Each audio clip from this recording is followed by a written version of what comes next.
Psalm 18. It's a long psalm. It's a psalm of David giving thanks to God for having rescued him from his enemies and from Saul.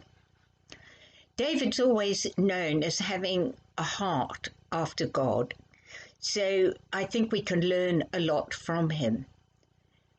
The verse that stood out for me was verse 30, which says, "As for God, his way is perfect." It's a tough sentence, isn't it? Because often we don't think life is going along as perfectly as we might like. I wonder how your life is at the moment. Would you say God's way for you is perfect at the moment? In all of David's trials, he's learned that God is faithful. He's been a stronghold for him. He's been a fortress. He's been full of power and strength. And I believe God's way is perfect, but it doesn't mean to say there won't be challenges. And I think the way David has faced all of his challenges is a guideline for us. We can see God's faithful.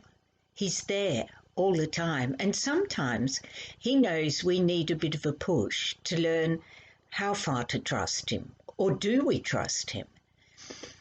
But at the end of the psalm, David is still able to praise the Lord and to thank him and to say, "The Lord lives."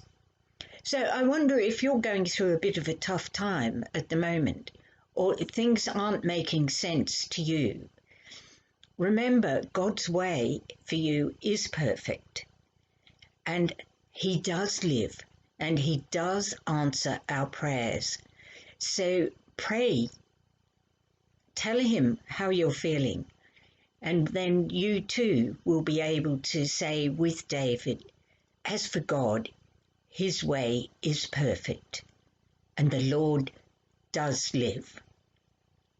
Have a good day, and I hope you'll find that these are deep truths that you can embed in your life.